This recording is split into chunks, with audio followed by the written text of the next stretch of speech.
Hello, my name is Daniel Lee, and I teach adult education at Arkansas State University in Newport. And today I wanted to continue our social studies themed videos with Manifest Destiny. Now, you might have seen this picture before. This is a pretty famous picture. We will go over this kind of at the end, whenever hopefully we kind of know everything that's going on in this.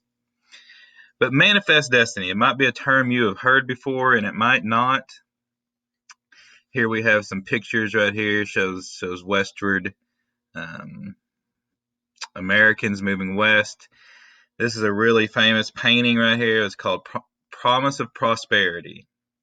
So if you lived in the 1800s America, you saw this woman and a man and a child, and you saw just endless possibilities from that point forward. But let's look at this. It says Manifest Destiny was a term used in the 1840s to justify the United States westward expansion into such areas as Texas, Oregon, and California. There was a widely held underlying belief that Americans, the chosen people, had a divinely inspired mission to spread the fruits of their democracy to less fortunate, usually meaning Native Americans and other non-Europeans.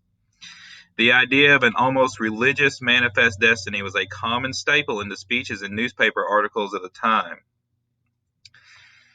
So whenever we think of manifest destiny, it is what Americans are going to use, as it says right here, to justify them taking over Indian lands, justify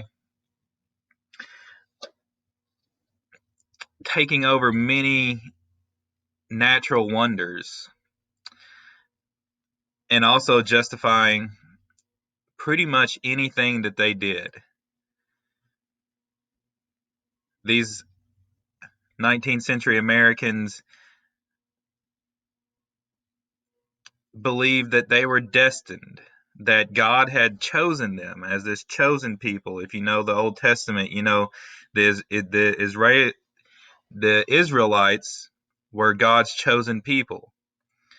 So these 19th century Americans looked at themselves as maybe the New Testament's chosen people.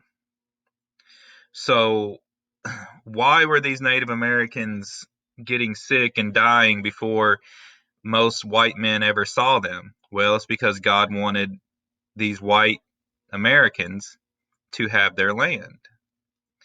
And why did God allow us to discover gold in California before anybody else? Well, it's because God wanted us there. Now, in our 21st century mind frame, that might seem silly.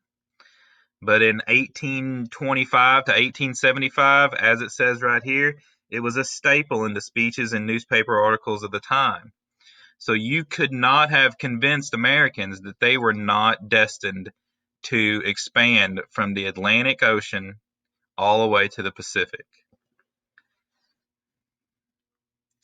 So keep in mind that this is the 13 colonies. After the Revolutionary War in 1783, we gained everything east of the Mississippi. Then in 1803, we gained control of Louisiana Purchase. In 1840s, we annexed Texas. 1840s, we annexed Oregon. And by 1848, we have California and the entire Southwest. So whenever we think of the West in American history, we usually think of this over here. But keep in mind that the term the West in American history has ever been changing.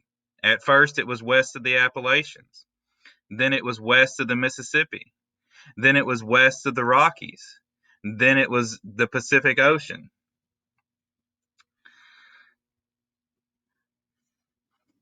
And as you see, it started with just the Lewis and Clark, these Oregon trails, and then eventually you see right here the Transcontinental Railroad.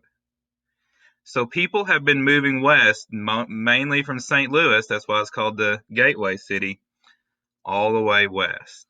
So whenever you hear Manifest Destiny, remember it's how Americans justified everything that they did. And in the second part of this video, we'll look at the impact of white Americans moving west.